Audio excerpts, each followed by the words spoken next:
साथियों, सभी को जय मूल निवासी, जय नागवंशी, जय जोहार, सेवा जोहार, जय सेवा, जय भीम, जय भारत। भारतीय कर्मचारी संघ एवं भारतीय स्वाभिमानी संघ के द्वारा आद्य क्रांतिवीर उमाजी राजे नाईक जी के 234वें जन्म जयंती के अवसर पर महाराष्ट्र और कर्नाटक का संयुक्त पहला राज्य अधिवेशन इसी माह दिनांक 7 सितंबर 2025 को विष्णुदास नाट्य सभागृह सांगली में होने जा रहा है और ये राज्य अधिवेशन सुबह 10:30 बजे से शुरू होगा। इस राज्य अधिवेशन के उद्घाटक है माननीय परम पूज्य कोरणेश्वर स्वामी जी, विरक्त मठ आनंद, राष्ट्रीय तथा राष्ट्रीय संयोजक ऑल इंडिया बहुजन समन्वय समिति नई दिल्ली। इस अधिवेशन में विशेष अतिथि के तौर पर माननीय एडवोकेट महमूद प्राचा साहब, प्रसिद्ध विधि तज्ञ, सुप्रीम कोर्ट नई दिल्ली,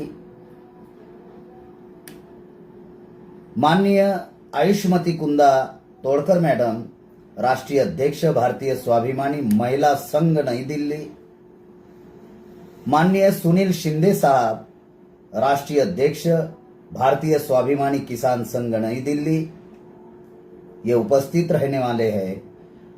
और इस राज्य अधिवेशन की अध्यक्षता कर रहे हैं माननीय DR वोल साहब, राष्ट्रीय अध्यक्ष भारतीय कर्मचारी संघ नई दिल्ली। साथियों, ये 7 सितंबर मतलब इसी आने वाले रविवार को ये अधिवेशन होने जा रहा है सांगली में। और इस अधिवेशन की तैयारी पूरे महाराष्ट्र में मूल निवासी बहुजन समाज के लोग कर रहे हैं। SC ST OBC माइनॉरिटी के लोग मिलजुल कर इस अधिवेशन की तैयारी कर रहे हैं। और इस अधिवेशन की तैयारी जिला स्तर पर, तालुका स्तर पर, ब्लॉक स्तर पर और गांव देहात तक इस अधिवेशन की तैयारी चल रही है।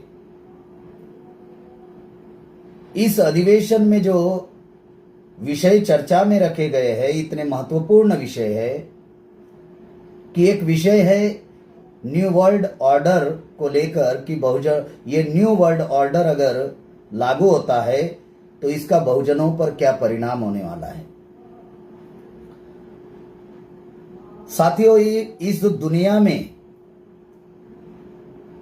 3 ऐसी कौम है जो न्यू वर्ल्ड ऑर्डर इस दुनिया में लाना चाहती है।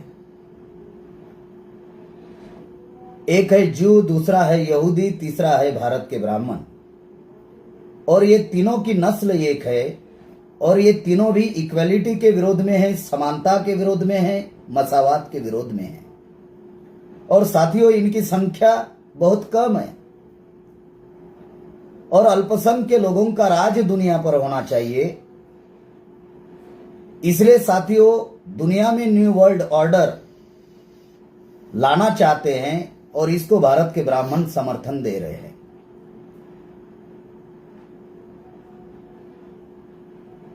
अगर न्यू वर्ल्ड ऑर्डर अगर भारत में अगर लागू हुआ, दुनिया में अगर लागू हुआ और भारत में अगर लागू हुआ तो इसका बहुजनों को के ऊपर बहुत बड़ा परिणाम होगा और बहुत भुगतान आने वाले दिनों में हमारे समाज के लोगों को भुगतना पड़ेगा।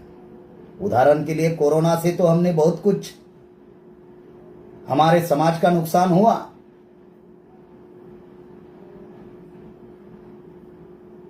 कोरोना भी एक पार्ट था न्यू वर्ल्ड ऑर्डर का। ऐसी बहुत सारी जानकारी इस सब्जेक्ट के द्वारा आप लोगों को मिलने वाली है। दूसरा एक महत्वपूर्ण विषय इस राज्य अधिवेशन में रखा गया है कि डॉक्टर बाबा साहब अम्बेडकर ने 26 जनवरी 1950 में संविधान इस देश में लागू हुआ और डॉक्टर बाबा साहब अम्बेडकर ने संविधान में हम लोगों को संवैधानिक अधिकार दिए। मतलब संविधान में बाबा साहब अम्बेडकर ने 395 आर्टिकल्स लिखे उनमें से 69 आर्टिकल्स आज एससी एसटी ओबीसी माइनॉरिटी के समर्थन में है, उनके हित में है। संविधान हमारे समर्थन में है, लेकिन देश चलाने वाले लोग जो है वो मूल निवासी बहुजन समाज के लोग नहीं है, वो विदेशी लोग है, ब्राह्मण लोग है, डीएनए के आधार पर वो विदेशी है। और वो लोग संविधान को खत्म करने की बात कर रहे हैं, संविधान को बदलने की बात कर रहे हैं। इसके पहले भी 2 बार संविधान उन्होंने जलाया। 1949 में ब्राह्मणों ने रामलीला मैदान दिल्ली में संविधान जलाया, संविधान की प्रतियां जलाई।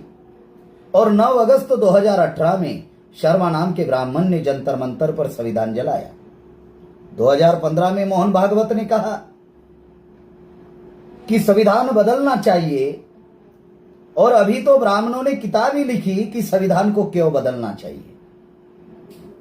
इसका मतलब वो संविधान को बदलना नहीं बल्कि संविधान को खत्म करना चाहते हैं और भारत में ब्राह्मणों का संविधान लागू करना चाहते हैं। जैसे 1950 के पहले मनुस्मृति नाम का धर्म ग्रंथ था, उसको उन्होंने ब्राह्मणों ने मॉडिफाई किया और एक आर्यव्रत नाम का संविधान ब्राह्मणों ने तैयार किया। संविधान तो बदलना चाहते हैं और साथ साथ में साथियों वो भारत का भी नाम बदलना चाहते हैं और भारत को एक नया नाम देना चाहते हैं, आर्यव्रत। इस संदर्भ में भी आपको इस अधिवेशन में जानकारी मिलेगी। तीसरा एक महत्वपूर्ण विषय यहां पर चर्चा में रखा गया है, जन सुरक्षा विधेयक। जनता को लगता है कि यह जन सुरक्षा विधेयक यह जनता की सुरक्षा का होगा, लेकिन साथियों ये जनता की सुरक्षा का नहीं है। ये विधेयक वो क्यों ला रहे हैं? क्योंकि वर्तमान में मनुवादी ब्राह्मणवादी व्यवस्था के विरोध में साथियों इस देश में बड़े पैमाने पर बहुजन समाज में जागृति निर्माण हुई है और मूल निवासी बहुजन समाज इस व्यवस्था के विरोध में विद्रोह कर रहा है। उस विद्रोह को दबाने के लिए ये जन सुरक्षा विधेयक नाम का कानून ला रहे हैं। मतलब सरकार हमारे कल्याण के या हित के अगर कानून नहीं बनाती है, निर्णय नहीं लेती है, तो सरकार के गलत नीतियों के विरोध में जनता रोड पर नहीं आनी चाहिए, रैलियां नहीं निकालनी चाहिए, धरना प्रदर्शन नहीं करनी चाहिए, जेल भरो नहीं करना चाहिए, रास्ते पर नहीं आना चाहिए। इसीलिए वे ये कानून ला रहे हैं। आज वे महाराष्ट्र में इस कानून की चर्चा की, कल वे पूरे भारत में ऐसा कानून ला सकते हैं ताकि हम लोग गलत नीतियों का विरोध ना करें। और जो विरोध करेगा उनको साथियों वो लोग संशयित के नाम पर, नक्सलाइट के नाम पर, आतंकवाद के नाम पर, देशद्रोह के नाम पर ऐसे बड़े बड़े उनके ऊपर आरोप लगाए जा सकते हैं जनता के ऊपर। ऐसा ये कानून साथियों वो ला रहे हैं। इस संदर्भ में भी इस अधिवेशन में चर्चा होने वाली है। मैं महाराष्ट्र के तमाम मूल निवासी बहुजन समाज के जनता से मैं अपील करता हूं, एससी एसटी ओबीसी और इनसे जिन्होंने धर्म परिवर्तन किया, सिख ईसाई बुद्धिस्ट मुसलमान लिंगायत शिव धर्मीय गोंडी धर्मीय कोया पुनेम, ऐसे सभी समानतावादी धर्म को मानने वाले लोगों से भी मैं अपील करता हूं कि सांगली में 7 सितंबर को जो अधिवेशन होने जा रहा है विष्णुदास नाट्य सभागृह में, उस अधिवेशन में आप ज्यादा से ज्यादा संख्या में पहुंचेंगे और इस अधिवेशन को तन मन धन से आप इस अधिवेशन को सफल करेंगे। इतनी ही आशा और अपेक्षा हम आपसे कर रहे हैं।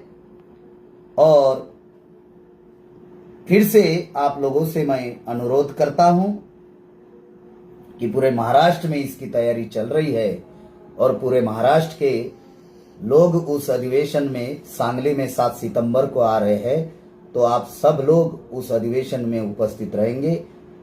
इतनी ही आशा आपसे करते हैं और सभी को फिर से जय मूल निवासी, जय नागवंशी, जय जोहार से जोहार, जय भीम, जय भारत।